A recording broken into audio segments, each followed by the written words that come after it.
Teaching బృందానికి నా ధన్యవాదాలు. అలాగే విద్యార్థులందరికీ నా ఆశీస్సులు. నేను పెద్ద పెద్ద మాటలేం చెప్పను.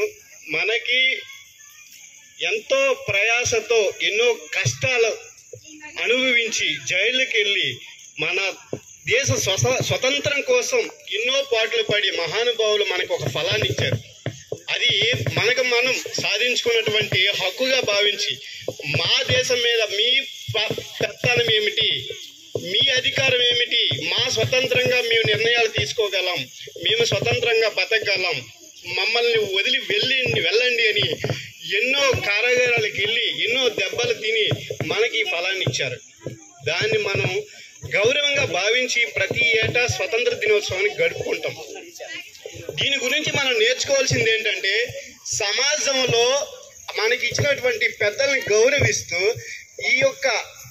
ఈ విద్యార్థి బృందం ఇందులో ఒక్కొక్కరు ఒక్కొక్క సమాజంలో ఉద్ధరించే ఒక్కొక్క కారకులు కావచ్చు. అంటే ఒకళ్ళు ఐఏఎస్ ఆఫీసర్లు కావచ్చు, ఒకళ్ళు డాక్టర్లు కావచ్చు, లేదంటే ఒకళ్ళు టీచర్ కావచ్చు, లేదా డిపార్ట్మెంట్ కావచ్చు.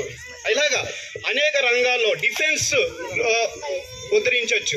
కాబట్టి ప్రతి ఒక్కరూ కూడా శ్రద్ధతో చదువుకొని తల్లిదండ్రులు పేరు తెచ్చి స్కూళ్ళల్లో టీచర్లు ఎంతో కష్టపడి ప్రయాసతో మిమ్మల్ని దేశాన్ని ఉద్ధరించే పౌరులుగా తీర్చిదిద్దడానికి అనుక్షణం వాళ్ళు శ్రమిస్తున్నారు.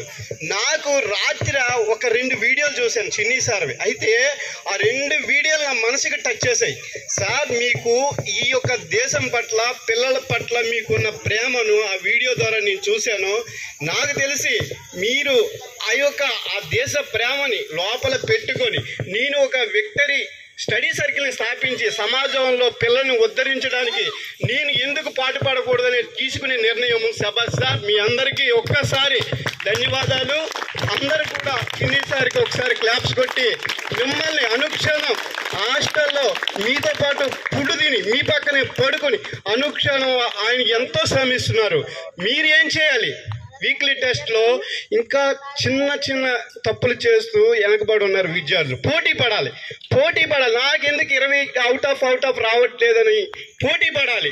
అందరూ నవోదయ సీట్లు కొట్టాలని కాదు, అందరూ కూడా పోటీ పడడం వల్ల ఈ రంగంలోనే కాదు, ఆ చదువు అనేది అనేక రంగాల్లో ఉపయోగపడుతుంది. అది నేను కంఠబలంగా చెప్పగలను. నాకు ఈ చిన్న అవకాశం ఇచ్చినటువంటి చిన్ని సారికి మరోసారి ధన్యవాదాలు తెలుపుకుంటూ సెలవు తీసుకుంటాను. Thank you sir.